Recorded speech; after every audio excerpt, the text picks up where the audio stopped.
본문을 지적합니다.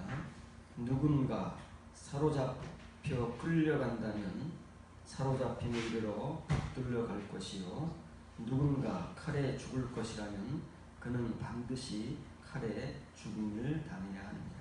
성도들의 인내와 믿음이 여기 있느니라 말씀입니다. 말세가 되면 이제 짐승이 권세를 얻고 적그리스도가 등장해서 짐승의 표를 받지 않으면 이 세상에서 살기가 극도로 어려워지고 정말 자기의 목숨을 담보로 하지 않으면 믿음을 지킬 수 없는 시대가 도래할 때 이미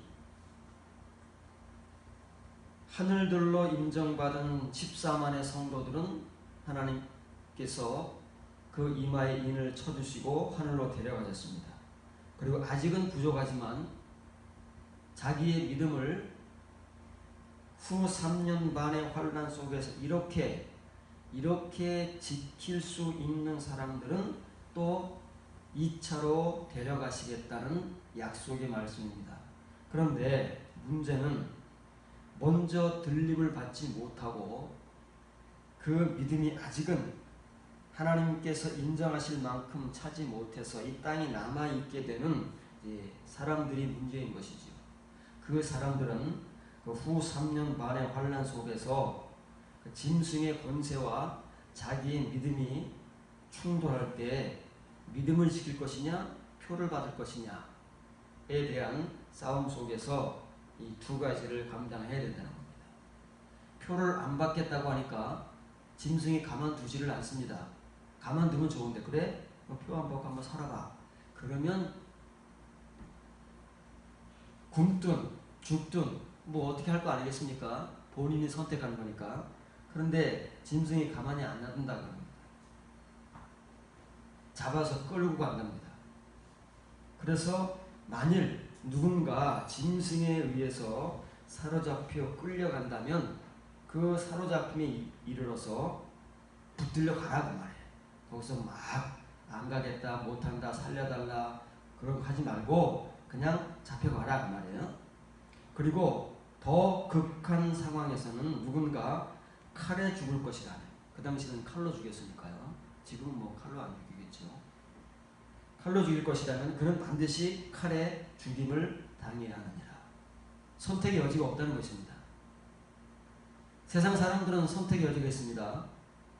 땅을 살아가는 사람들 역시 선택의 여지가 있습니다. 어떤 선택의 여지가 있어요? 짐승의 표를 받으면 되는 거예요. 아무 문제가 없습니다.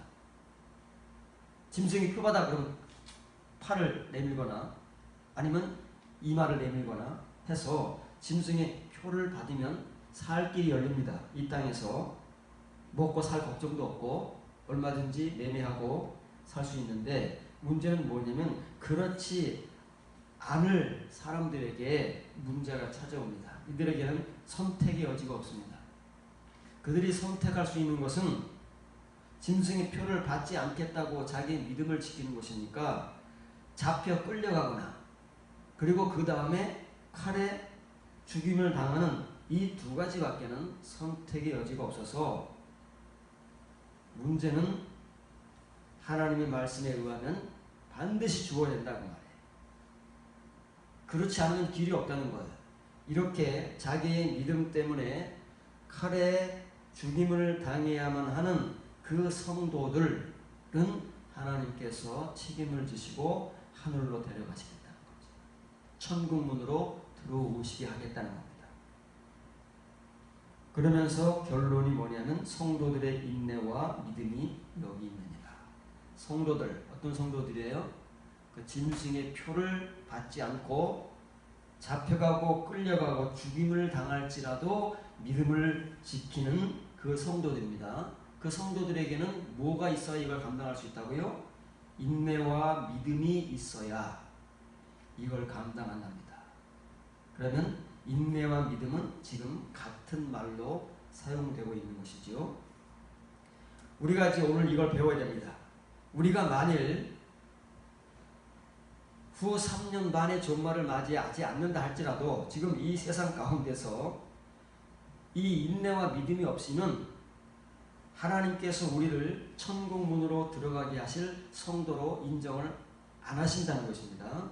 그리고 지금 현재 우리의 믿음이 이러한 인내와 믿음이 없다면 종말을 맞이하게 되면 누구를 만원하고 다 짐승의 표 앞에 무릎을 꿇습니다.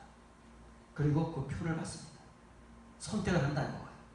이런 사람들만이 지금 역시 이런 믿음과 인내를 가진 사람들만이 지금의 현실 속에서도 우리가 여러 가지 유혹과 이 세상의 생활 때문에 우리의 믿음을 저버리지 않고 믿음과 인내를 지킨다는 말이죠.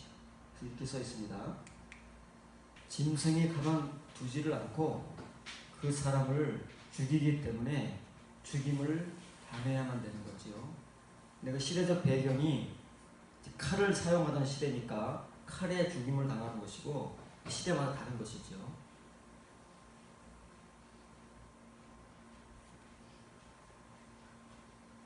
인내라는 히포모네라는 단어가 신약 성경에 32번이 나옵니다.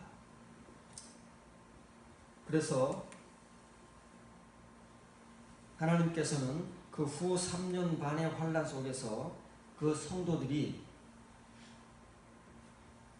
잡혀 끌려감을 당하거나 반드시 죽음을 당해야 하는 그 현실과 과정을 통해서 하나님께서 영접할 수 있는, 하나님 나라로 영접할 수 있는 그 믿음을 증거하는 것입니다. 어떤 믿음이 도대체 하나님 나라로 들어갈 수 있는 믿음이냐. 그 믿음이 얼마나 대단한 믿음이었기에 14만 4천은 그냥 데려감을 당하고 거기에 못 미친 사람들은 이런 현실과 과정을 겪어야 하나님께서 하늘나라로 들어가게 하시는가 하는 굉장히 중요하고도 지금 현실을 살아가고 있는 우리들에게도 선택의 여지가 없는, 이거 아니면 다른 길이 없는 지금 그런 믿음을 말하고 있습니다. 근데 그 믿음을 인내로 표현하는 것이죠. 왜냐하면 그 당시가 지금 잡혀가고 죽임을 당하기 때문에 그걸 견뎌야 됩니다. 그걸 견뎌야 되기 때문에 믿음이 인내로 나오는 것이고, 믿음과 사랑은 같은 거라 그랬지요. 뒤에 가면 믿음이 사랑과 결부되어서 나올 것입니다. 성도들의 그 인내, 휘포모네라는 것은 인내라는 뜻입니다. 그 인내라는 뜻은 불변이라는 뜻입니다. 어떤 상황과 현실이 주어지더라도 변함이 없다 그 말이에요. 뭐가요? 그 믿음이 변함이 없는 거예요. 칭의의 믿음은 굉장히 가변적입니다. 상황에 따라 현실에 따라 이러기도 하고 저러기도 하고 때로는 믿음을 지키기도 하고 때로는 믿음을 살짝 부인하기도 하고 때로는 예수님을 인정하기도 하고 때로는 무엇 때문에 예수님을 살짝 눈 감기도 하고 이런 것이 칭의의 믿음입니다. 그러나 이 믿음, 하나님께서 지금 본문을 통해서 말씀하시는 이 믿음과 인내는 변함이 없습니다. 가변적이지 않습니다. 상황이 어떻든 현실이 어떻든 이 믿음과 인내를 가지고 모든 현실과 상황을 감당해낼 수 있는 그 믿음과 인내라고 하는 것입니다. 그래서 이제 이 인내를 배워야, 이 인내를 가져야 하나님께서 우리를 천국 문으로 들어갈 수 있도록 허락을 해주시는 것이고, 만일 만에 하나 우리의 시대 속에서 종말이 온다면 땅에 남는 게 좋겠습니까? 땅에 남아서 이런 일을 겪는다는 것은 정말 끔찍한 거 아니겠습니까? 지금까지 신앙생활을 해왔는데 또 불구하고 그 14만 4천에 해당되지 못해서 이 땅에 남겨져야 되는, 그래서 이러한 일을 겪어야만, 그리고 그 속에서 내가 그 죽임을 당하는 그 고초를 겪어야만 하나님께서 나를 하늘나라로 받아주실 수 있다면 정말 이건 너무 끔찍하지 않습니까? 그럼에도 불구하고 우리에게 이런 일이 일어난다면 감당해야 된다는 거예요. 그러지 않으면 다른 길이 없다는 것이죠. 그렇기 때문에 본문에서 말하는 믿음은 누구나 다 아는 거 아닙니까? 지금 다른 믿음을 말하고 있지만 우리는 다 동일한 믿음으로 생각하고 있기 때문에 이 인내라는 것을 이제 믿음과 결부시켜서 우리의 것으로 갖지 않으면, 지금 여러분들에게 이 인내가 소유되어 있지 않으면, 그리고 하나님께서 우리에게 인내를 보여라, 인내를 좀 강조하는 거잖아요. 그 믿음보다 인내가 앞에 나오니까, 인내가 없으면 예수님께서 우리를 천국문에 들어가도록 허락을 하지 않는다는 그런 성경적 내용이기 때문에 이제 이 인내를 배워야 됩니다.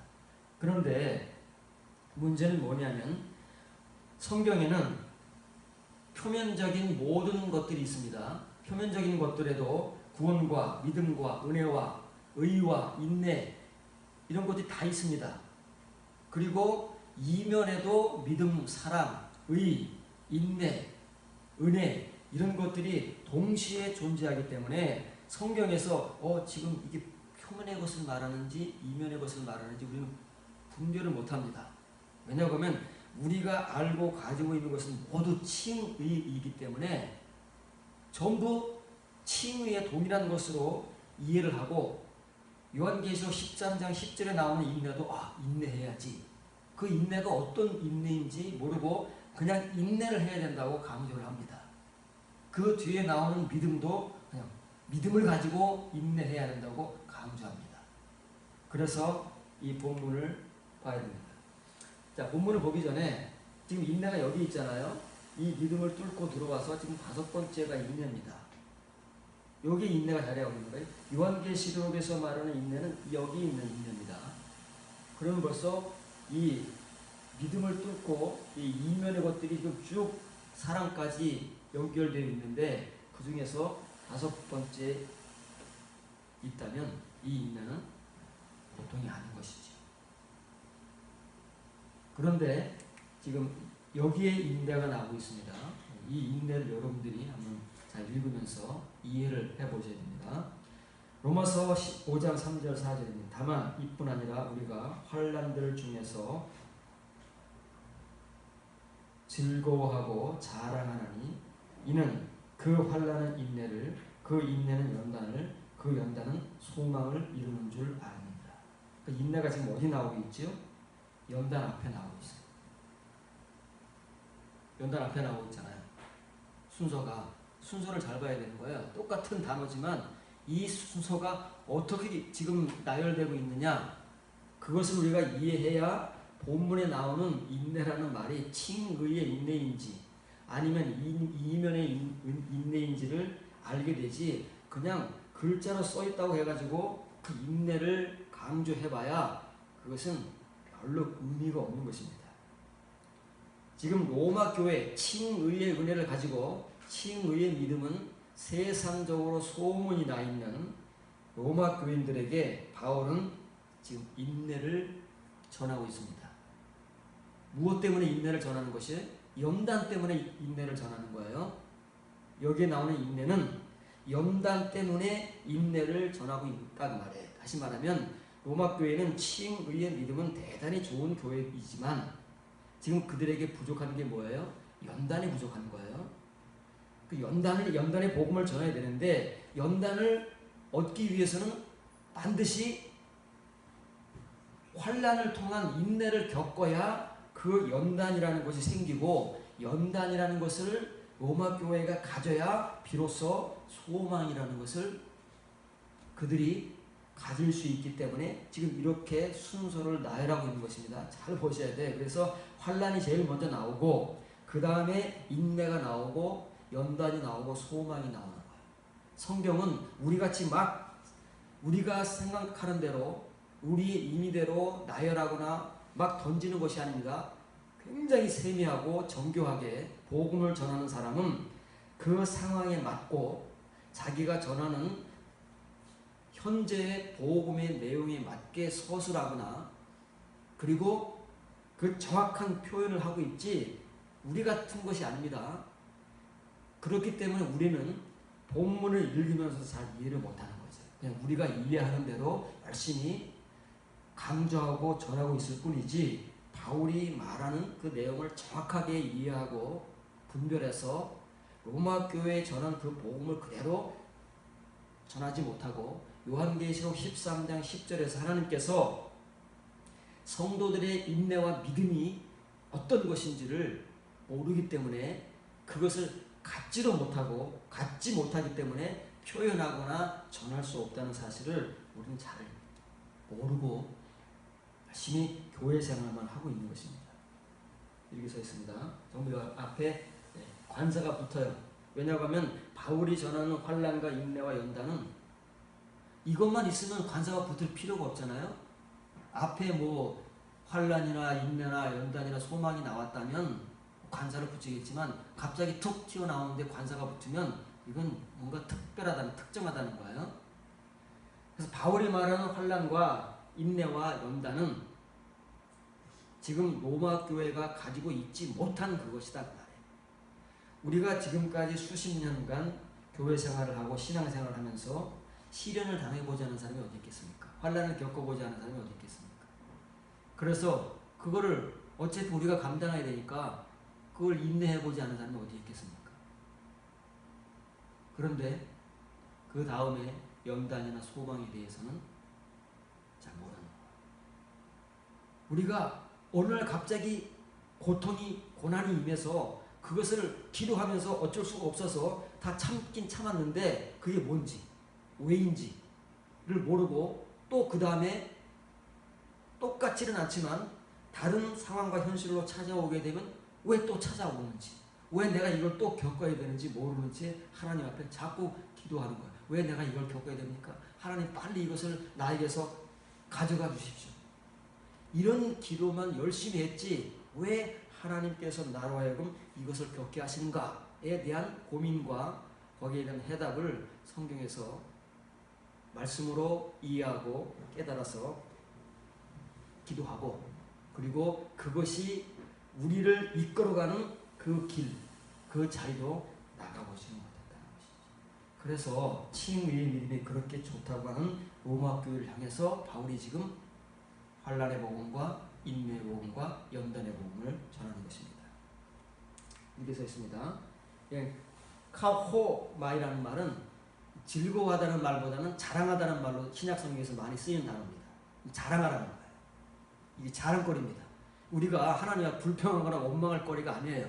모를 때에는 너무 힘드니까 하나님께 불평하기도 합니다. 하나님 왜 나한테 자꾸 이런 걸 주십니까? 내가 무슨 그렇게 큰 잘못을 했다고 이렇게 자꾸 어려움을 주시고 왜 이렇게 나에게 이런 것들이 반복해서 찾아오게 하십니까? 라고 때로는 불평을 하기도 하고 때로는 하나님을 원망을 하기도 합니다. 모르기 때문에. 그러나 바울의 복음에 의하면 우리가 겪는 고통과 고난, 환난 이것이 한 번에 그치지 않고 다시 또 찾아오고 또 찾아오더라도 그것은 우리의 자랑거리가 즐거움이 되어야 됩니다. 자랑거리가 되어야 되는데 대부분의 사람들은 그렇지 못한 채 그만 이 하나님께서 그 환난을 통해서 연단의 자리로 이끄시고자 하시는 그 의미를 분명하게 파악하지 못하기 때문에 그 이전에 이미 다 주저앉아 버린다는 것입니다. 그래서 바울은 로마 교회를 이 연단의 자리로까지 하나님께서 이끌기 위해서 환난을 주신 것이기 때문에 앞으로는 지금까지는 그렇지 못할지라도 앞으로는 여러분들에게 어떤 환난이 다가오게 되면 일단 그것을 즐거워하고 여러분의 자랑거리로 삼으십니다. 그래야 여러분이 연단의 자리에서 소망을 갖게 된다는 말이에요. 이 소망이 진짜 소망이에요. 지금 우리가 갖고 있는 소망은 가변적입니다. 없어졌다 생겼다 변화무쌍합니다. 그러나 연단을 통해서 갖게 되는 이 소망은 이제 흔들리지 않습니다. 그게 불변이 되는 거예요. 어디로 가기 때문에? 인내로 가기 때문에 그게 이제 지금부터 이 연단을 통해서 주어지는 것들은 더 이상 가변적이지 않고 불변의 믿음과 은혜를 가지고 간다는 말이죠. 그래서 바울이 본문에서 이 환난으로 말미암아 즐거워하라 자랑하라 라고 하는 이 이유는 인내를 가져오기 때문에 그렇습니다. 그럼 왜 인내를 가져오느냐면 그 인내가 바로 그 연단을 낳기 때문에 그렇습니다. 여기까지만 얘기하는 거예요. 바울은 지금 칭의의 은혜를 잘 가지고 있는 로마 교회에게 여러분들이 반드시 환난을 겪게 되어 있습니다. 죄를 져서 징계를 받던 아무 죄도 없고 신앙생활을 열심히 하려고 애를 쓰고 참 진실하게 믿어보려고 애를 쓰는데도 뭔가 꼬이고 어려움이 생기고 고난이 생겨. 그 이유는 무엇이냐? 하나님께서 괜히 심술 맞아서 그러시는 것이 아니라 여러분들로 하여금 인내하게 하시, 인내의 은혜를 주시기 위해서 그렇게 하시는 것이다. 그러면 왜 여러분들에게 그 어려운 환난과 인내를 주시느냐, 환난을 당해서 인내하게 하시느냐 하면 요거, 지금까지는 그 수십 년의 세월 속에서 이 두꺼워진 믿음, 칭의의 믿음, 칭의의 은혜, 그 속으로 이제는 파고 들어가서 이면의 것이 하나 딱 생겨나게 될 것도 하나입니다. 뭐예요?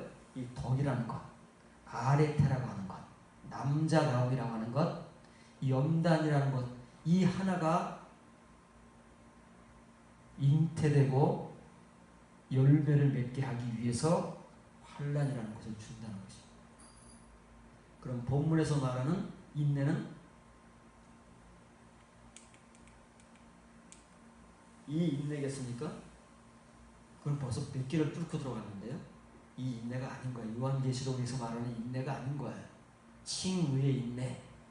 그 칭의의 인내를 통해서 이제 겨우 연단이라는 덕이라는 것이 하나 생겨나기 시작한다는 거예요. 그래서 우리가 소망을 가지고 하나님을 믿고 기도하고 그랬지 않습니까? 그런 소망은 칭의의 소망이라고 말해요. 그것은 수시로 바뀌고 있다 없다 그렇게 되는 것이지만 이 연단이라는 것이 우리에게 생겨나게 되면 그 연단을 통해서 생겨나는 소망은 비로소 진짜 소망이 되는 거예요. 흔들리지 않고, 그리고 무엇을 소망해야 되는지 그 소망의 내용도 정확해지고, 그렇게 되는 것이 바로 이거 하나. 이거 하나 생겨나는 게 그렇게 어렵다는 거예요.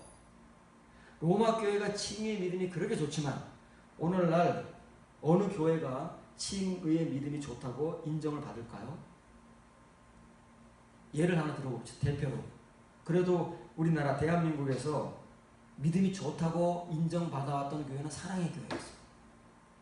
제자 훈련을 잘하고 수십 년 동안.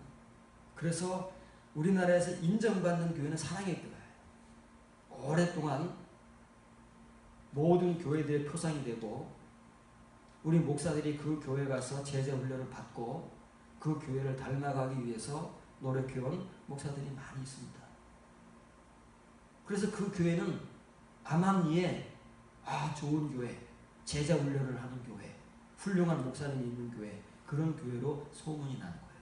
지금 어떻습니까? 지금 사랑의 교회 어떻습니까? 지금도 그렇게 우리의 표상이 되고 칭송의 대상이 되고 제자 훈련을 사모하게 하는 그런 교회입니까?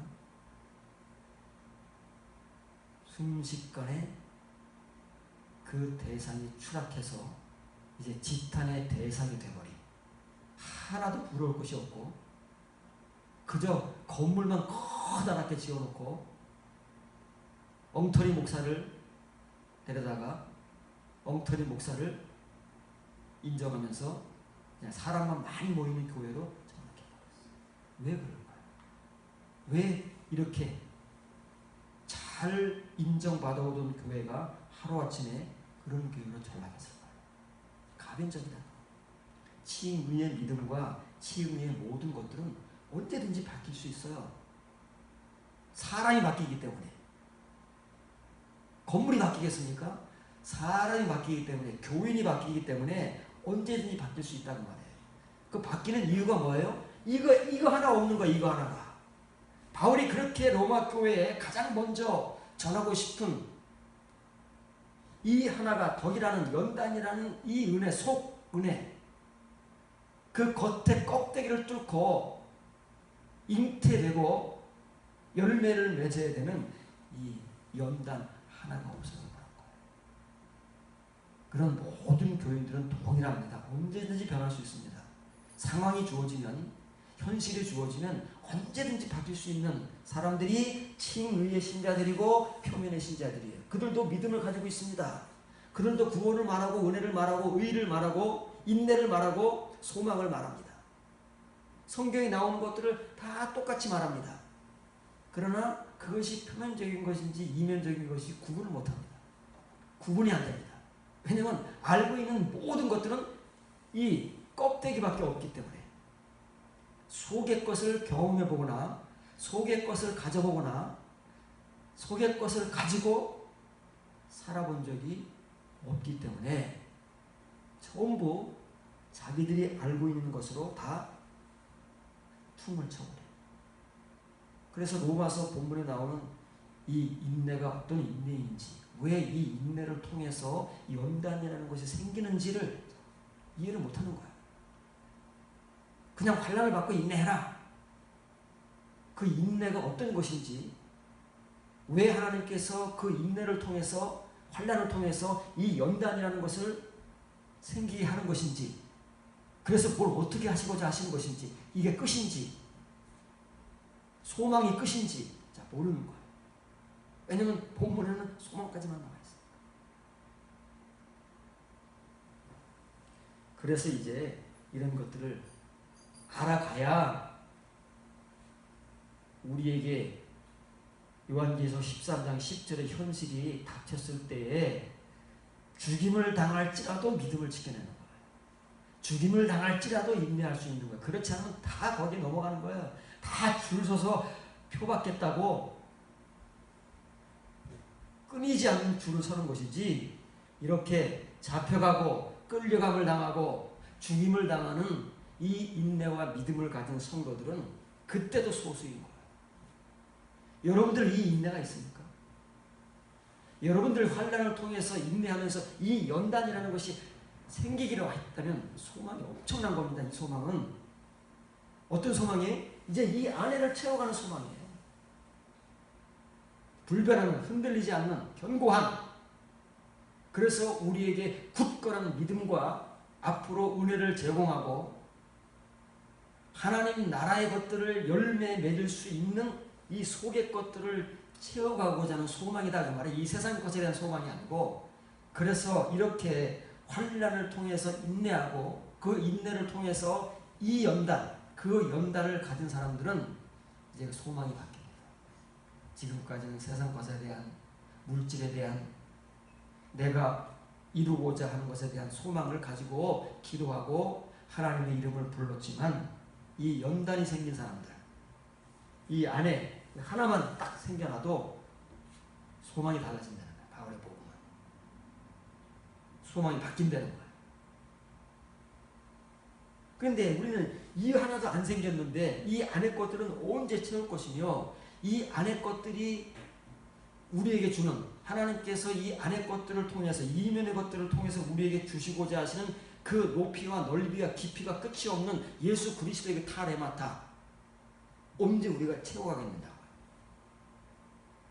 답답한 거 아닙니까? 그래서 사도들은 이미 교회가 세워지고 복음이 전해져서 예수님을 영접하고 신앙생활을 그렇게 잘하고 있는 그 당시에 모든 교회들에게 서신을 보내는 거예요. 어떤 서신이요? 이 이면의 서신. 이제는 앞으로는 여러분들이 지금까지 채워온 이 껍데기로서의 믿음과 은혜와 구원과 의가 아니라 그 껍데기를 뚫고 앞으로 채워가야 할 이 하나님의 이면의 것들을 전하기 위해서 서신의 복음을 전하는 것입니다. 우리는 그 서신의 복음도 다 칭의의 것으로 듣고 전하고 소유하고 있으니 지금까지 우리가 이 모양을 꾸린 겁니다. 야고보 1장 2절 4절입니다. 내 형제들아, 너희가 여러 가지 시험, 시련입니다. 시련을 만나거든 환난입니다. 로마서 5장 3절에서 바울이 말하는 환난을 지금 야고보도 똑같이 얘기하고 있는 거예요. 왜냐하면 이것은 가장 우선 전제되어야 될 조건입니다. 어느 누구를 막론하고 어느 시대, 어느 교회, 어느 교인에게를 막론하고 오늘날 우리들에게도 역시 이것이 전제되지 않으면 그 뒤의 것은 찾아오지 않는 거예요. 연단을 시작으로 해서 하나님께서 우리에게 주시고자 하시는 사랑까지의 그 깊이, 그 성숙, 예수 그리스도의 그 충만한 분량, 이런 것들은 우리에게는 전혀 없는 거예요. 그냥 껍데기인 채 살아가는 것이지. 그래서 야고보도 시련을 만나거든, 환난을 만나거든, 하나님께서 여러분들에게 환난을 주시거든 온전히 기쁘게 여기라. 기쁘게 여겨졌습니까? 고통스러웠지? 원망스러웠지? 기뻐했습니까? 그러나 알면 이제 기뻐하라. 몰랐을 때에는 불평하고 원망했지만 이제 복음을 들어라. 복음을 듣고 이 복음의 의미를 알게 되면 왜 나에게 환난이 찾아오는지, 내가 이 환난을 만났을 때, 시련을 만났을 때 어떻게 반응해야 되는지, 그 반응의 결과를 전하는 거예요. 바울이나 야고보가. 바울은 자랑해라, 즐거워해라. 야고보는 온전히 기뻐하라. 동일하잖아요, 내용이. 표현만 좀 다를 뿐이지. 왜 시련을 만나는데 온전히 기뻐해야 돼요? 고통스러운 건데. 그 이유가 나오잖아요. 이는 너희 믿음의 연단이에요. 시련이 오면 뭐잖아요? 바울에 보면 시련은 인내를 낳고 그 인내는 연단을 낳게 되어 있습니다. 그걸 줄이면 시련은 연단을 가져오는 거예요. 왜요? 시련을 참아야 연단이 오니까. 그 인내가 빠진 것 뿐이지요. 그걸 딱 압축하니까 시련에서 바로 연단으로 가는 거예요. 그 시련이 연단이지요. 연단이 여기 이제 인내를 만들어냅니다. 그럼 순서가 바뀌었어요. 바울은 인내가 앞에 나오고 인내하면 연단이 나온다고 했는데 왜 야고보는 그 믿음의 시련, 환난이 인내를 만들어낼까? 연단이 왜 인내를 만들어낼까? 그거를 너희가 알기 때문에 기뻐한다는 거예요. 모르면 기뻐할 수 없습니다. 모르는데 어떻게 기뻐하냐고. 답답하지요. 답답하기 그지없지요. 힘들기 그지없지요. 인내를 온전히 이루라. 이는 너희로 온전하고 구비하여 조금도 부족함이 없게 하려 함이라. 지금 한글로 시험, 시련이라는 걸로 표현되어 있지만 앞에 나오는 시련은 테이라스 모스입니다. 시련이라는 거예요. 뒤에 나오는 시련은 시련이 아니라고 도키모스, 도키메예요. 연단이에요. 연단. 바울이 말하는 그 도키메입니다. 연단입니다. 그래서 괄호 안에 그 말을 써준 거예요. 한글로 읽으면 안 돼요. 그러면 바울이 말한 것과 똑같은 게 되어버리는 거예요. 그러면 이 인내가 칭의의 인내가 되어버리는 거예요. 칭의의 인내는 뭘 만든다고요? 연단을 만들기 위한 인내예요. 그런데 지금 본문에 나오는 이 인내는 뒤에 지금 파란 글자로 나오는 게 내용이 범상치가 않아요. 그 내용이 그 인내가 결과하는 인내를 온전히 이루라. 왜 인내를 온전히 이루어야 되느냐면 이는 너희로 온전하고 구비하여 조금도 부족함이 없게 하려 하며. 내용이 범상치 않잖아요. 부족함이 없게 한대요. 이 인내가. 칭의 인내가요? 겨우 연단을 만들어내는 인내가요? 그래서 이 인내는 연단 다음에 나오는 거예요. 원래는 연단 다음에 지식과 절제가 있잖아요. 지식은 이제 이면의 말씀을 배우는 겁니다. 이면의 말씀을 배워서 비로소 이면의 성도로 거듭나는 것이 절제예요. 절제는 뭐라고요? 죄를 이제 끊어버리기 시작하는 거예요. 죄를 절제하기 시작하는 거예요. 그전에는 우리가 죄를 그냥 졌어요. 연약해서 시험에 빠지고 미혹에 이끌려가서 죄를 졌어요. 그런데 연단을 통해서 이면의 말씀과 은혜 타레마타를 배우면서 거듭나는 은혜를 경험하게 되면 죄와 싸울 수 있는 힘이 생깁니다. 그래서 죄를 거부하는 거예요.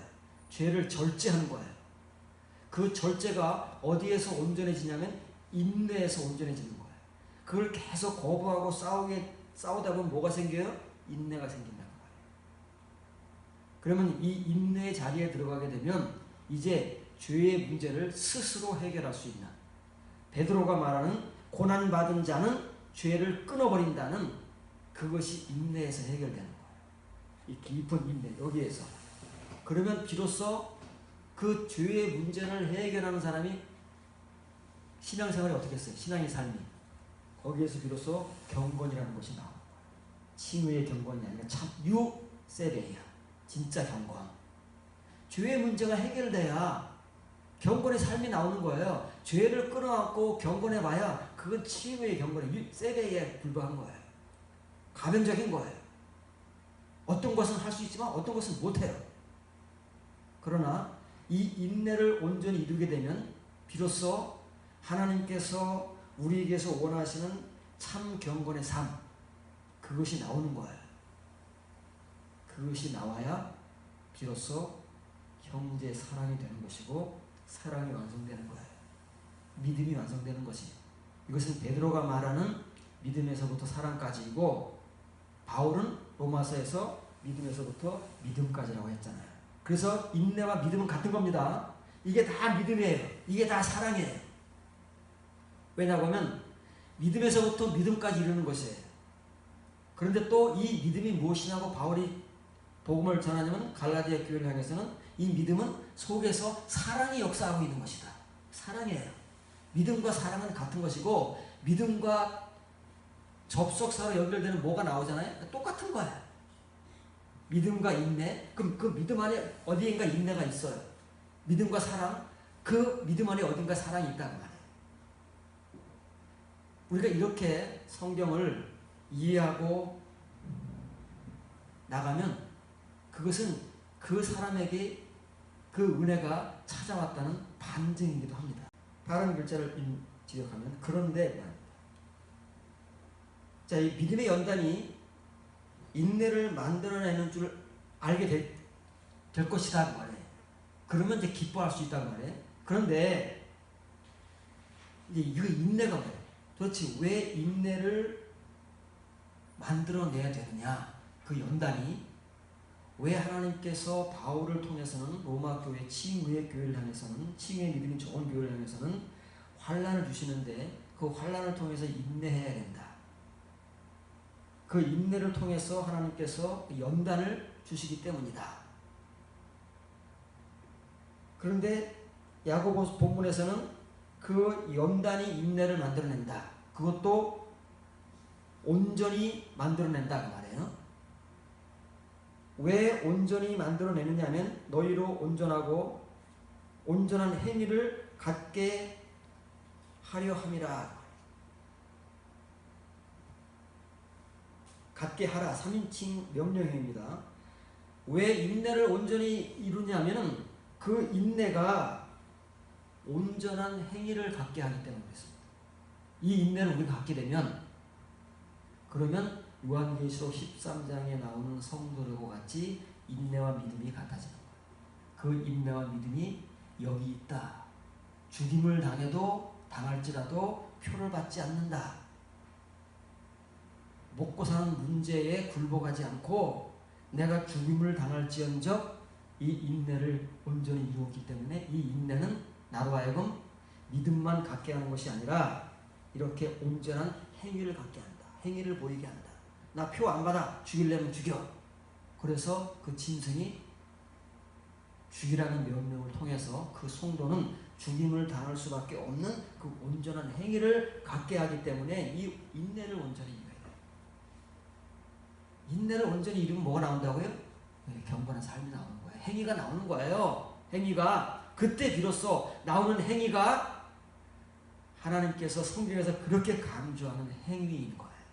그래서 하나님은 미움으로 심판하지 않고 하늘나라에서 행위대로 심판하시는 거예요. 어떤 행위요? 이 행위가 있느냐 없느냐. 겨우 칭의의 은혜 받아놓고 하나님은 우리에게 행위나 공로로 구원을 주시는 것이 아니라 오직 하나님의 은혜로 구원을 주십니다라고 하는 그 싸구려 행위를 가지고 와서 구원을 말하고 천국을 말할 때 하나님께서 그들을 외면하시는 거예요. 왜? 하나님의 행위는 이 행위이기 때문에. 이게 있어야 하나님 나라에 들어가는 겁니다. 이게 있어야, 이 행위가 있어야. 그래서 예수님도 그렇고 복음서나 서신서에 그렇게 예수님과 사도들이 강조하는 건 뭐예요? 행위대로 되는 거예요. 행위대로. 믿음대로 되는 거 아닙니다. 이 행위, 인내를 온전히 이룬 행위, 참 경건의 행위대로 하나님께서 되는 거예요. 이 경건을 이루게 되면 이제 형제사랑과 사랑은 자연스럽게 이루어지게 되어 있어요. 여기까지가 어려운 거지. 이렇게 이 인내를 이루어서 온전한 행위를 갖게 하는 그 이유는 하나님을 믿는 백성으로 하여금 아무런 부족함이 없이 온전하고 완전하게 하려 합니다. 참 경건의 삶을 살게 하려 합니다.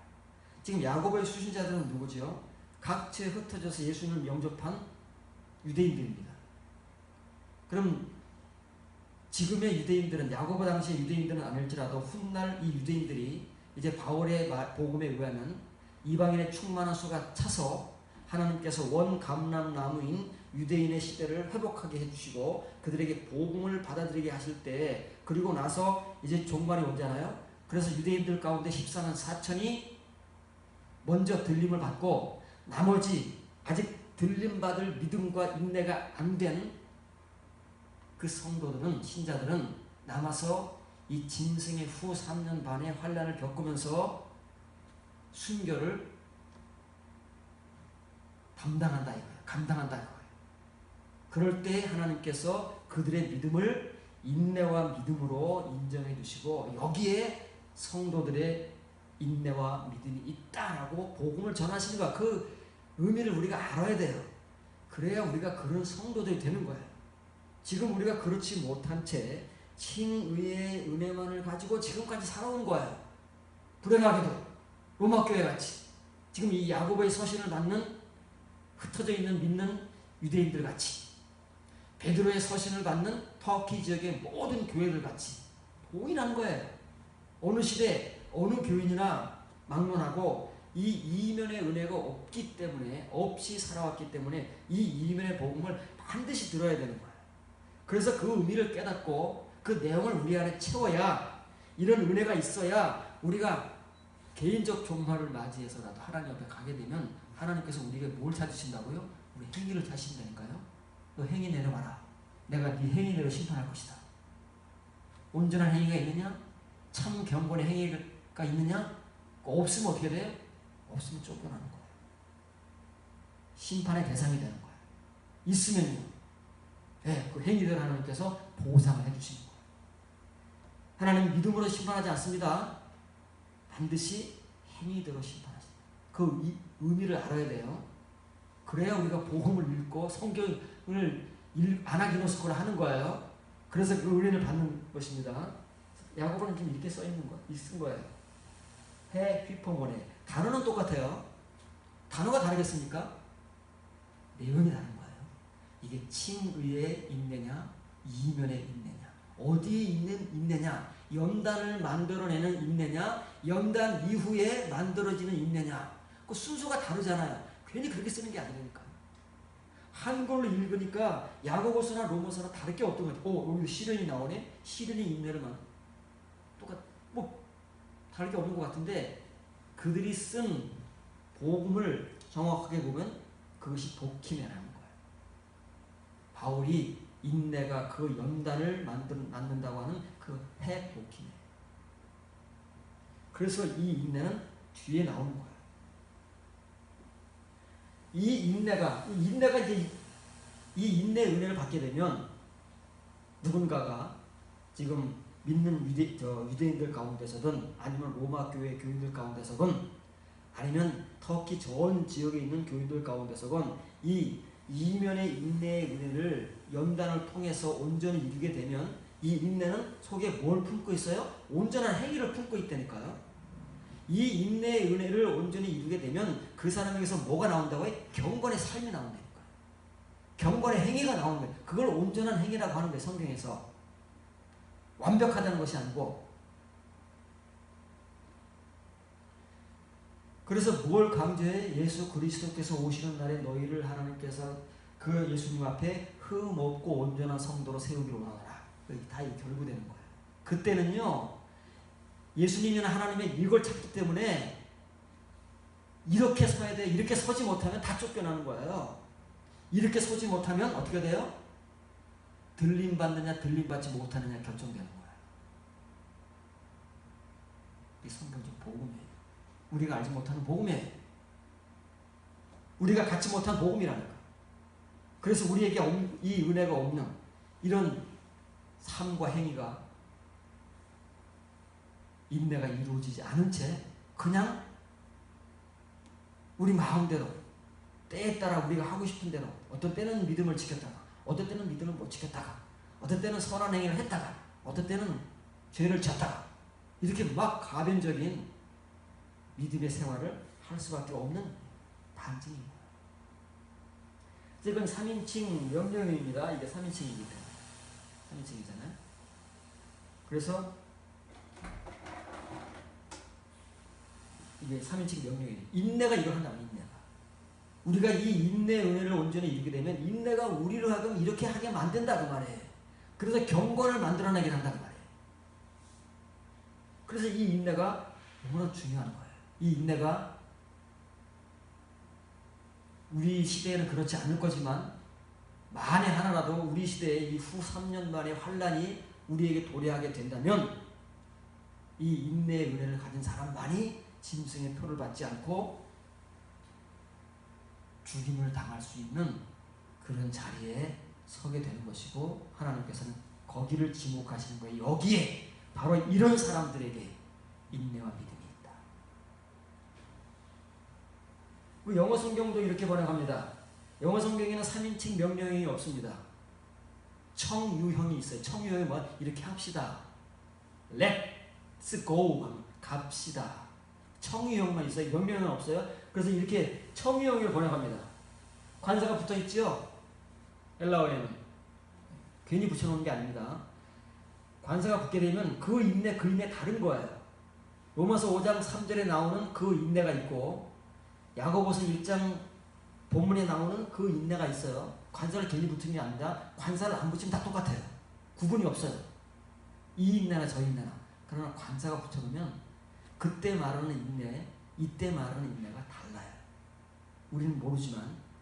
그래서 영어 성경은 이거 뭔지 모르니까 관사를 빼버리는 거예요. 그럼 똑같은 인내, 칭의의 인내 똑같아. 누가 인내를 말하나 그 인내는 똑같은 것이고, 성경에서 야고보가 말하나 바울이 말하나 베드로가 말하나 똑같은 인내로 본다는 거예요. 이 사람이, 번역하는 사람이 반드시 관사를 붙여요. Let the patience, 그 인내로 하여금, 그 인내가 뭐야? Have perfect work, 온전한 행위를 가집시다 그거잖아요. 청유형이니까. 그러나 이건 명령형이에요. 그 인내로 하여금 온전한 행위를 갖게 하라. 이 인내는 온전한 행위를 가지고 있는 하나님의 이면의 은혜다. 이 온전한 은혜를 가지게 되면 거기서 유세베이야, 참 경건의 행위가 나온다. 그 행위가 온전한 행위다. 하나님께서는 여러분들을 행위대로 심판할 것이다. 이 복을 여러분들이 알아들어야 돼. 그래 여러분들에게 이 은혜를 갈구하는 소망이 생길 거예요. 지금까지는 환난과 고난이 참 불편하고 힘들고 고통스러운 것들이었지만, 하나님께서 이 이유 때문에 우리들에게 우리가 원치도 않는 그 고난과 고통과 환난을 주시는 거구나. 이제 앞으로 혹시 나에게 고통과 고난과 환난이 다가온다면, 내가 죄를 져서 하나님 나를 징계하시든 나는 아무 잘못도 없이 열심히 신앙생활을 하려고 하는데도 불구하고 그런 것들이 찾아온다면, 그러나 어떤 사람들에게는 죄를 져도 아무런 일이 찾아오지 않고 믿음 생활을 잘하는 것 같은 상태로 아무 일이 없이 교회 생활을 계속하는 사람들이 있어요. 하나님께서 사랑하지 않는 사람들. 요한계시록에 복음이에요. 사랑하면 그대로 놔둘 수가 없어요. 하나님께서 이렇게 이끌어 가시지. 이런 은혜를 주셔야 되기 때문에 가만 놔둘 수가 없어요. 죄를 짓든 그냥 잘 신앙생활하든 반드시 이걸 겪게 하시는 거예요. 그러면 여러분들이 이제는 감사하고 기뻐하고 이것이 우리 자랑거리인 거예요. 왜요? 우리 나중에 하나님께 내놓을 게 이런 거밖에 없으니까. 지금은 이게 절대 우리 자랑이 아니에요. 세상 것들이 우리의 자랑이죠. 우리의 교회가 얼마나 큰가, 교인이 몇 명인가, 우리 집이 몇 평인가, 차는 뭔가, 회사에서 내 직책이 뭔가, 내 아들, 딸이 어디 대학 가고 어디 취직하는가, 이런 것들이 우리의 자랑이지만 그것은 다 소멸될 것이고 하나님 앞에서 진짜 남는 것은 이런 것밖에 없는 거예요. 이게 우리 자랑이에요. 하나님 앞에 가서. 그러면 하나님께서는 이 자랑대로 우리에게 보상을 해주시는 것입니다. 얼만큼 채웠느냐, 그걸 따라 주시는 거예요.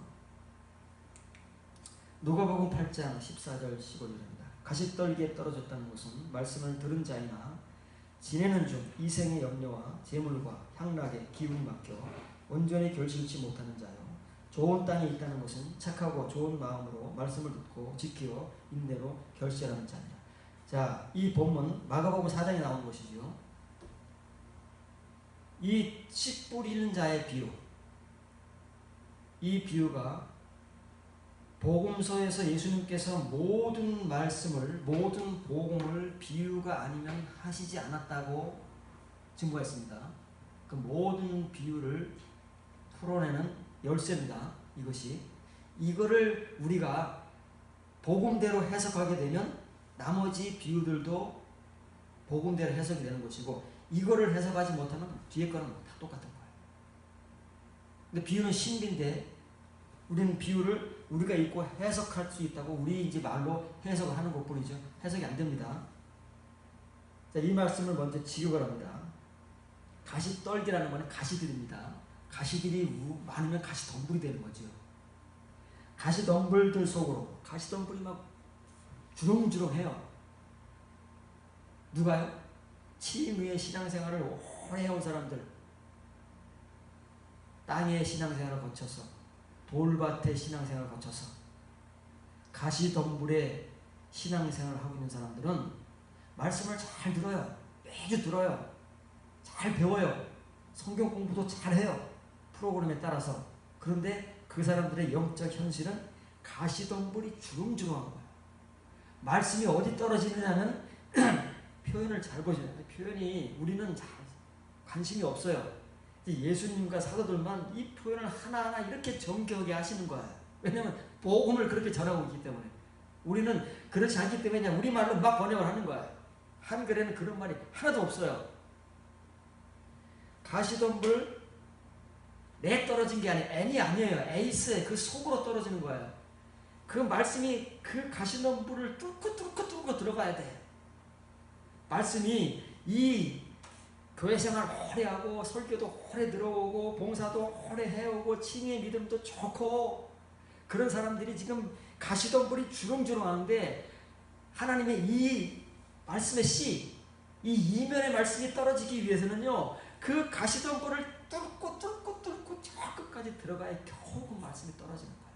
그래도 이 말씀은 이 가시덤불들에 의해서 질식을 당한다 그 말에, 그럼에도 불구하고 얼마나 무서운 말씀인지 아닙니까?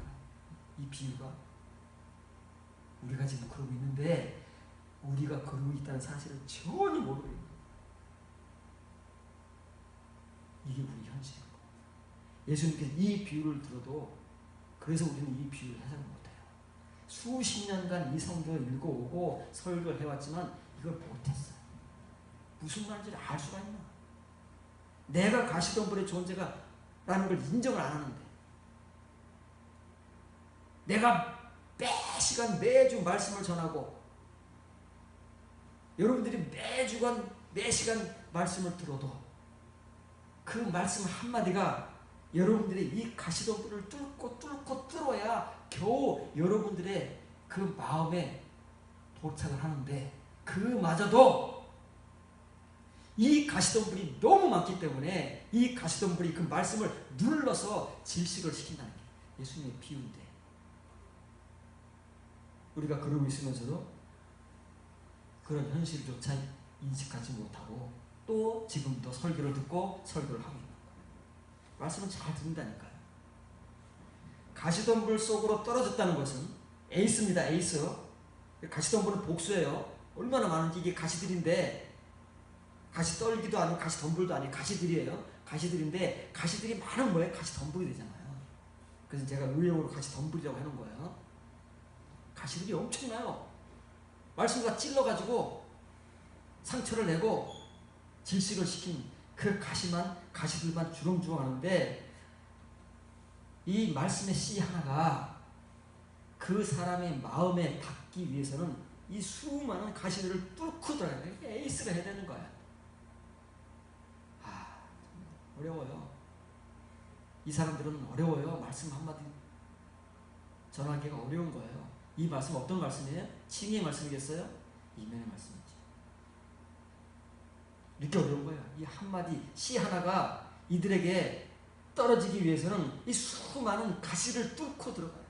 그런 어려운 과정을 거쳐서 겨우 마음의 씨가 닿아도 그 씨들이 해결 안 되면 이 씨가 그 말씀마저도 질식시켜 죽여버린다.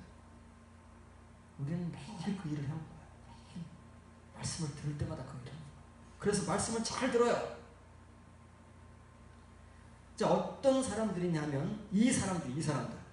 사람들이에요. 땅은 비유기 때문에 이 땅이라고 하는 것은 사람도 아니에요. 사람들이에요. 어떤 사람들이냐면 곧 말씀을 들어요. 매주 들어요. 시간마다 설교를 듣고 아멘 합니다. 하는데 그들이 말씀을 듣는 것과 사는 것은 별개의 문제예요. 우리 칭의의 존재가 다 그래요. 그렇잖아요. 교회 나와서 예배 드리고 말씀 듣고 은혜 받는 것과 우리가 사는 것이 동일합니까? 그 별개예요. 교회 나와서 은혜 받는 것과 밖에 나가 사는 것은 같을 수가 없어요. 우리가. 그래서 별개예요. 그 말씀은 듣는데 그들의 바깥에서 삶은 어때요? 그들의 생활의 염려, 돈을 더 많이 벌기 위한 그 부함에 대한 욕망, 그리고 이 세상에서 좋은 것들이 얼마나 많이 있습니까? 좋은 음식 먹고 좋은 데 가고 이런 향락, 이런 것들이 그들의 가시들로 주렁주렁 지금 세월을 거치면서 막 속에 잔뜩 자라온 거야. 이걸 가시들로 표현한 거예요. 예수님은 이런 것들이 우리 속에 너무 많기 때문에 하나님의 말씀 한마디가 그걸 뚫고 속으로 들어왔는데, 이런 우리의 속에 들어있는 그 욕심과 욕망, 이 세상의 것들에 대한 우리의 그 칭의의 믿음, 온갖 그 가시들 때문에 질식을 한다는 말이에요. 이 말씀이 숨막혀 죽어요. 이게 지금 잉태가 되고 열매를 맺어야 되는데, 그러기도 전에 이 가시들, 생활의 염려, 내일 뭐 먹고 살지, 어떻게 살지, 염려, 돈을 어떻게 더 벌지, 이 부에 대한 욕심, 그리고 어떻게 즐기며 살지, 향락들 때문에 우리 스스로가 이 말씀을 눌러 죽인다는 말이에요. 온전히 결실하지 못한 자들이다. 여기 온전히가 나오잖아요. 인내는 뭐라고요? 인내는 온전한 행위를 하게 한다. 근데 이 가시덤불의 땅을 가진 존재들, 그 신자들, 칭의의 신자들은 이런 사람들이 예수님이 말씀인 거예요. 여러분들입니까? 아닙니까? 아니면 다행인 것이고, 여러분들이라고 생각되시면 빨리 여러분들이 말씀의 눈이 확 띄어야 돼요. 햄머로 뒤통수 한 방 맞아야 되는 거예요. 그래야 정신이 차려지지, 그냥 좋은 말로 설득하거나 해서 될 일이 아닙니다.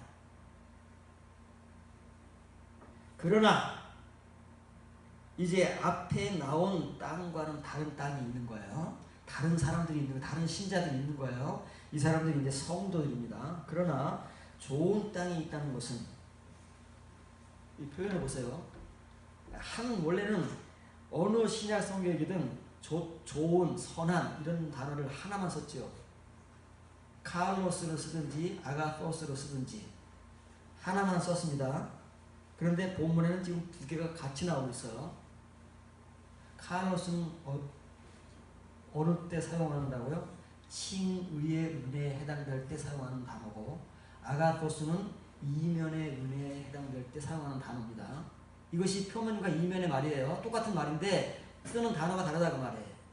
근데 왜 이 두 가지를 같이 쓰느냐면은 이 사람은 칭의의 신자이지만 이제 가시덤불의 상태를 이 말씀이 떨어지면서 깨닫는 거예요. 햄머로 뒤통수를 맞은 거예요. 그래서 우와 내가 이런 상태로 살아왔구나 하고 정신을 확 차린 거예요. 그리고 자기의 속에 주렁주렁 자라난 가시들을 본 거예요. 어떻게 했더니 이 예수님 한마디 말씀의 씨가 그 사람의 그 숱한 가시들을 뚫고 그들의 마음에 당도할 때 이런 깨달음을 갖는 사람도 있어요. 그러면 이 사람이 지금 칭의 상태잖아요. 그래서 칭의에 좋은 카를로스의 땅으로 바뀌는 거예요. 지금 가시덤불을 다 채버리는 거예요. 그 수많은 가시들을 다 제거해야 되잖아요. 땅을 기경하려면.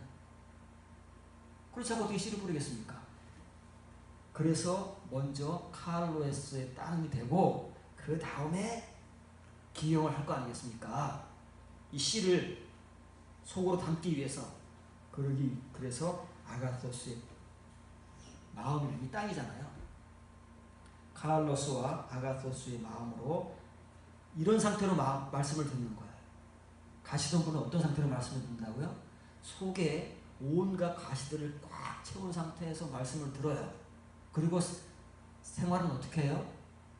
생활의 염려, 돈에 대한 욕심, 방랑에 대한 추구 이런 것들 때문에 말씀을 질식에 죽이지만 이렇게 깨닫고 좋은 마음, 좋은 땅으로 바뀌는 사람, 자기의 가시들을 발견하고 이제 가시들을 쳐내고 땅을 기경하기 위해서 준비된 사람들은 어떻게 말씀을 듣는다고요? 이런 마음으로 말씀을 듣습니다. 말씀을 듣는데 말씀을 듣는 것으로만 그치는 것이 아니라 그 말씀을 굳게 붙든답니다. 카테콘 하는 거야. 카테콘. 말씀을 붙들고 인내로 말미암아 열매를 맺는 자들이다. 그렇게 예수님께서 결론을 맺고 있는 것입니다. 이 사람들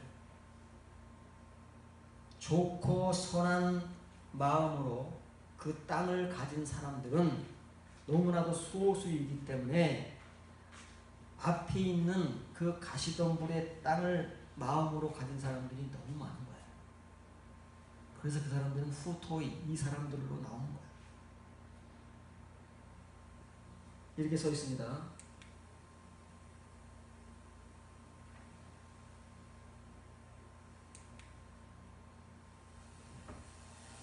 M이 아닙니다. 땅에 떨어지는 게 아니에요. 땅 속으로 뚫고 들어가려면 얼마나 힘든지 모릅니다. 이런 사람들에게 말씀 한 마디가 들어가려면, 이면의 말씀 한 마디가 들어가려면 얼마나 힘든지 몰라요. 이걸 다 이 가시들을 뚫어야 겨우 마음에 당도하는 거예요. 그 땅 표면에 당도하는 거예요. 그렇게 뚫고 들어갔는데 어때요?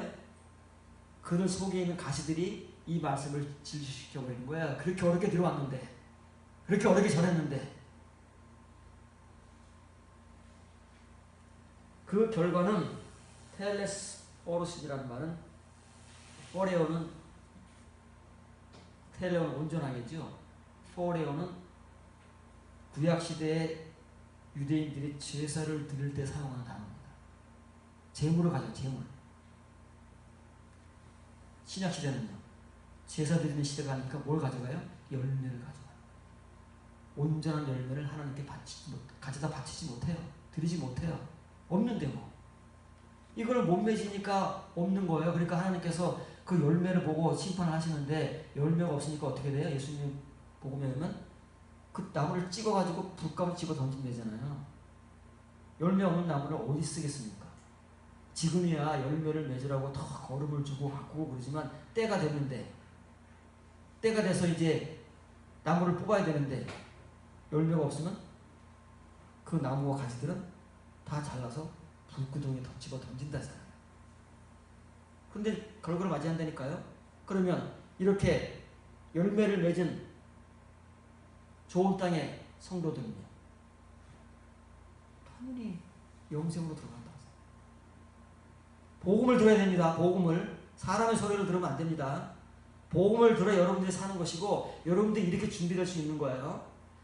지금 여러분들의 현실을 알아야 이렇게 지금 여러분의 가시덤불의 땅을 좋은 땅으로, 우선은 그 가시덤불을 다 쳐내고 제거하고 땅을 기경할 수 있는 그 좋은 땅으로 일단은 만들고, 그 땅을 기경해야 되잖아요. 씨를 뿌리려면 갈아엎어야 돼요. 갈아엎게 되면 이제 아가소스의 땅이 되는 거예요. 그 의미입니다. 예수님의 표현은. 예수님과 사도들의 표현은 이렇게 정교한 겁니다. 그런데 반대로 여기 토 엔테 칼레 얘잖아요. 뒤에 이제 카이 아가소스 하는 좋고 선한 땅이 있다는 것입니다. 보이 카르포 파오신 열매를 하나님께 바치는 자들이에요. 뭘요? 이 인내로 말. 여기 있습니다. 이게 온전한 행위를 만들어내요. 열매를 만들어내는 것입니다. 유세베아를 만들어내는 것이 이 인내예요. 구절마다 동일한 단어가 나오지만 의미가 달라요. 그 의미를 우리가 파악해야 되고, 지금 예수님께서는 무슨 인내를 말씀하시는가, 야고보는 무슨 인내를 말하는가, 바울은 무슨 인내를 전하는가를 우리가 파악을 하고 구분을 하지 못하면 그 인내, 이 성경권에 열심히 들어가지고 뭐 하겠습니까? 평생 칭의의 인내만 하다가 끝나는 거예요. 선상 우리 속에 가시덤불만 잔뜩 쌓아놓고 끝나는 거예요. 그러나 이 인내로 은혜를 가진 사람은 이렇게 된다는 거예요. 누구를 만나나, 누가 복음을 전하든, 어느 교회, 어느 교인에게 복음을 전하든 결과는 동일해요. 문제는 그 복음을 듣는 사람들 가운데 얼마만큼이 이 은혜를 가지고 이런 결과를 만들어내느냐의 영적 싸움이 남아있는 거죠. 그건 우리의 문제인 거예요. 우리 중에 누가 이런 은혜를 가지고 말씀을 깨달아서 이 결과를 만들어내기 위해서 앞으로의 시간 싸움을 할 것이냐. 신, 에이미 함께 이 말씀들과 동거하면서 교회 올 때만 성경을 보는 것이 아니고, 설교 들을 때만 성경책을 펼치는 것이 아니라 이제는 시간을 함께 보내는 겁니다. 하면서 이 은혜의 시간들을 만들어가느냐. 디도서 2장 1절 3절 오직 너는 디도지요. 바른 교훈에 합한 것을 말하여 늙은 남자로는 절제하며 술을 금하며 경건하며 신중하며 분별력이 있으며 믿음과 사랑과 인내함에 온전하게 하고, 늙은 여자로는 이같이 행실이 거룩하며 모함, 이거는 이제 마귀입니다. 디아볼로스, 중상하지 말며 많은 술의 종이 되지 말며 선한 것을 가르치는 자들이 되게 하라. 왜 늙은 남자와 늙은 여자들에게 이렇게 하라 그럴까요? 젊은 남자와 젊은 여자들에게 뭘 해야 될까요? 그러면 왜 늙은 남자와 늙은 여자들에게만 이렇게 하라 그럴까요? 이런 복음도 칭의의 세월이 있어야 되는 거예요. 칭의의 세월이 있어야 이 말씀을 받아들이지, 젊은 남자, 젊은 여자, 아직 칭의의 세월이 짧은 사람들은 해도 몰라요. 그래서 이 사람들을 기도가 만들어 놓으면 바울의 복음은 이 사람들이 젊은 사람들을 가르칠 것이다. 이면의 복음은 아무나 못 듣습니다. 칭의의 신앙생활이라도 제대로 하고 오래 해와서 그래도 말씀도 좀 들어보고 나름대로 이렇게 칭의의 은혜가 갖추어진 이 프레스비타스가 뭐라고요? 장로들, 남녀 장로들이에요. 나이가 많이 든 사람들이에요. 지금으로 말하면 중년들보다 더 나이든 중노년층입니다. 이 사람들을 이렇게 만들려는 거예요. 그러면 이렇게 나이가 들어왔지만 이런 은혜를 가지고 못 살고 있다는 거예요. 아직도. 기도가 목회하는 그 그레데 섬에 성들이 여러 개 있잖아요. 그래서 교회들이 여러 개 있잖아요. 그래서 바울이 기도를 디모데와 함께 오다가 그레디 성에 떨어뜨려서 이 성의 교회들을 돌보고 장로들을 세우고 목회하라. 디도가 지금 그렇게 하고 있는 중에 바울이 디도에게 이 서신을 순교를 앞두고 보낸 겁니다. 디모데에게도 보내고 디도에게도 보내는 거예요. 자기가 그렇게 자식같이 양육하고 함께 동고동락하며 복음 사역을 위해 애썼던 자기의 후계자들에게, 현실 목회를 하고 있는 그들에게 이 이면의 복음을 전해서 자기와 같이 이면의 목회를 하다가 하나님을 부탁하라. 그래서 지금 디모데나 디도, 너희가 해야 될 목회는 다른 게 아니다. 가르쳐야 할 설교의 내용은 다른 것이 아니다. 우선은 너희 교회 교인들 중에서 그래도 칭의의 생활을 오래 해온 사람들, 남녀 장로들에게 이걸 가르쳐라. 이게 부족하다. 이걸 잘 가르쳐 놓으면 네가 모든 교인들을 다 가르칠 수 없다. 설교는 할 수 있지만 이 사람들이 알아서 할 것이다. 이렇게 해야 되는 사실은. 목사가 설교해서 교인들을 다 가르칠 수 없습니다. 다 수준이 다르고 층이 다르기 때문에. 그래서 이제 사람들이 은혜 받은 대로 가르치는 사람들이, 디아코노스, 바울의 동역자들이 있듯 동역자들이 나와야 되는 거예요.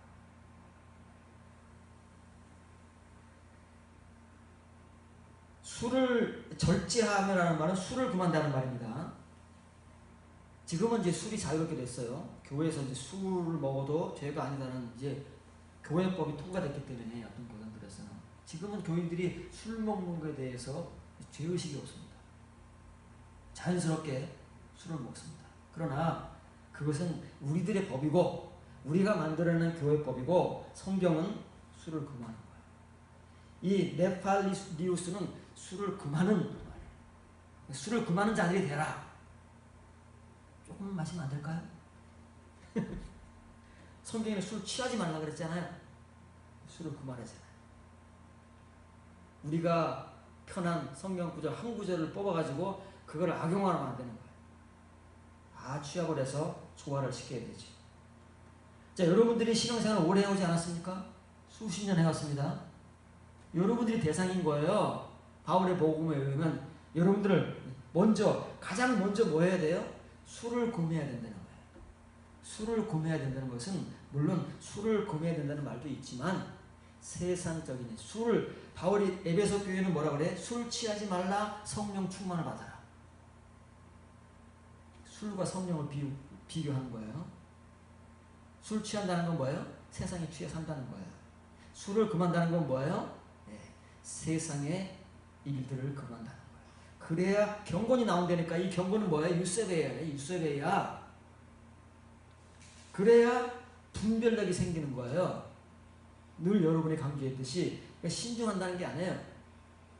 소프로모스라는 것은 분별력이 생긴다는 거예요. 지금 다 나오잖아요. 믿음, 사랑, 인내. 이게 어디 믿음, 사랑, 인내겠어요? 칭의 말하겠어요? 칭의의 것을 말하겠어요? 수십 년 동안 늙을 때까지 칭의를 듣고 배워왔는데 또 그거 가르치라는 거겠습니까? 이면의 것을 가르치라는 거잖아요.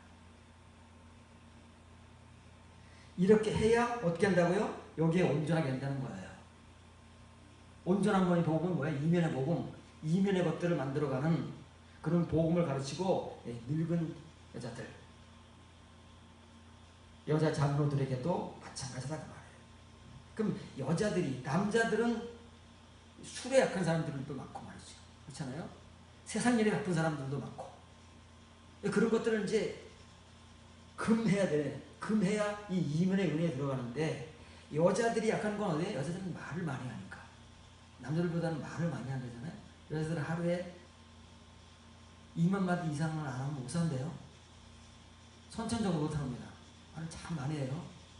별거 아닌데도 말을 해야 돼요. 안 들어주면 또 삐지고 그래요. 들어줘야 돼요.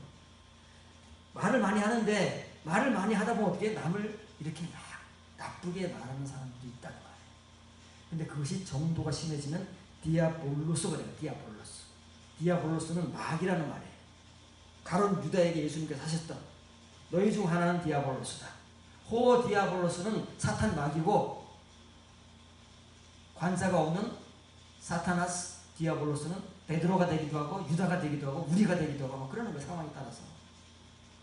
우리가 이렇게 막 다른 사람들을 필요 이상으로 모함하고 중성하고 하면요, 우리가 마귀로 살고 있다는 거니까요. 근데 이제 이건 남자들에게도 있지만은 여자들에게 많기 때문에 지금 늙은 여자들, 신앙생활을 오래 했음에도 아직 이런 모습을 벗어버리지 못한 육신의 성도들에게 이걸 잘 가르쳐라.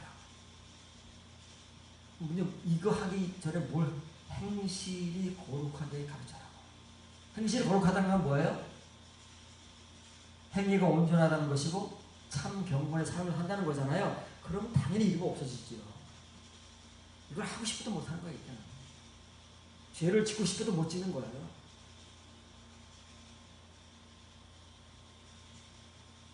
이렇게 이면의 것을 가르치면서 그 안에 뭐가 내가 항상 인내가 들어가게 되는 거예요. 왜냐면 무슨 말을 해도 이 이면의 은혜 안에는 염단, 덕, 지식, 절제, 인내, 경건이 포함되어 있기 때문에 어느 성경에서 이면의 복음을 내용을 전할 때는 반드시 이런 것들이 들어가지 않으면 이면의 복음의 내용이 성립되지가 않았어요. 우리 이런 것을 다 치유를 이뤄서 그렇지 똑같이 얘기하는 거예요. 나이가 있어야 됩니다. 연륜도 있어야 되고 설교도 많이 들어보고 성경 공부도 많이 해보고 신앙생활을 제대로 해온 사람들에게 이제 이면의 복음이 전해질 수 있는 것이지 젊은 사람들에게는 아직 안 돼요. 그 사람들이 이제 이런 사람들이 은혜 받고 경험하고 채워서 젊은 사람들을 조금씩 가르쳐요. 경험이 있으니까. 경험 있는 사람 잘 가르쳐요. 이 사람 보니까 내가 과거에 했던 거 그대로 해. 절차를 그대로 밟아오는 것 같아. 너무 보이잖아요. 우리가 다 경험한 것들이니까. 눈이 감겼을 때, 경험이 없을 때는 몰랐지만 경험하고 나면 잘한다니까요.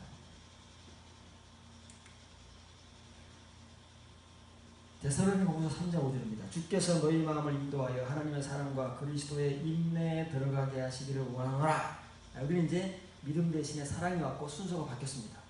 요한계시록 13장 10절에서는 여기에 성도들의 인내와 믿음이 있다 라고 복음을 확증했습니다. 그런데 베드로는 데살로니가 교인들에게 보내는 서신에서는 사랑과 인내를 말합니다. 믿음과 사랑은 똑같은 거라 그랬어요. 그럼 이 말을 바꾸면 믿음과 인내입니다. 이 순서는 바뀌나 안 바뀌나 원래 카이라는 접속사는 똑같은 말을 하는 거기 때문에 바뀌나 안 바뀌나 똑같은 거예요. 이것과 이거 두 개가 있는 것이 아니라 인내와 믿음은 같은 것이고 사랑과 인내는 같은 거예요. 왜 뭐예요? 다 속에 있는 믿음이고 속에 있는 사랑인 거예요. 그럼 믿음을 말하면 인내를 말하면서 이거는 속에 있는 믿음이다.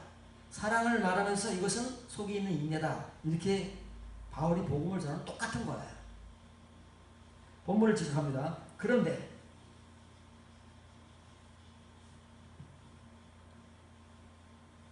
바울은 자기가 전하는 복음을 전하고 있기 때문에 한글이나 영어로 보면은 이 표현을 우리가 읽을 수가 없습니다. 관사에 대문자를 붙여놨어요. 주님에게 대문자를 붙여놓은 게 아니라 관사에 대문자를 붙여놨어요. 호 퀴리오스예요. 호를 강조하잖아요. 그 주님이에요. 그 주님. 우리가 아는 주님이 아니고 인내에 관사를 붙이잖아요. 인내가 다르다니까요. 우리가 주님의 이름을 말하지만 주님이 달라요. 칭의의 신자들이 말하는 주님과 바울이 본문에서 말하는 그 주님이 다르다니까요. 그 주님 앞에 관사가 붙습니다. 어떨 때는 소문자 호 퀴리오스예요. 늘 주님은 신약 성경에서 다 소문자 호 퀴리오스예요. 그런데 바울이 왜 이 관사를 강조하겠어요? 지금까지 데살로니가 교인들이 알아오고 믿어왔던 그 호 퀴리오스가 아니에요. 이면의 주님을 말합니다. 이면의 은혜를 전하시는 타레마타의 크리스토스 로서의 주님이에요. 그 주께서 너희 마음을 하나님의 사랑과 그리스도의 인내에 이르도록 완전히 바르게 하시기를 원하노라. 표현이 좀 다르죠? 이렇게 써있기 때문에 그렇습니다. 그 주께서 카투 시니마이라는 말은 인도하시기를 인도하시기를 어디로요? 에이스텐 아가펜입니다. 에이스텐 휘포메를 길어서 관사로 뗐어요. 사랑과 인내는 같은 거예요. 사랑 안에 인내가 있는 거예요. 사랑을 따라가다 보면. 그래서 사랑 안에 들어가면 인내가 있어요. 그래서 사랑에 이르도록 인내에 이르도록 너희를 인도하시리라. 어떤 주님이 인도하신다고요? 칭의 우리가 칭의로 알고 있는 그 말씀과 로고스의 주님이 아니라 타레마타 이면의 주님이 인도하시는 거예요. 그래서 지금 바울의 복음을 듣고 교회가 세워지고 신앙생활을 하고 있는 데살로니가 교회를 향해서 이면의 복음을 전하는 거예요. 바울이 또 다른 교회와 마찬가지로 우리가 이 복음을 들어야 되는 거예요. 우리 역시도 예수님을 영접하고 칭의의 신앙생활을 오래 해왔기 때문에 이 복음을 여러분들에게 채워야 되고 여러분들에게 이게 있어야 되는 거예요. 그러지 않으면 우리는 짝퉁이 되는 거예요. 짝퉁. 껍데기만 있고 내용은 없는 짝퉁이 되어버린다는 말이에요. 진짜 진품이 되기 위해서는 알맹이가 있어야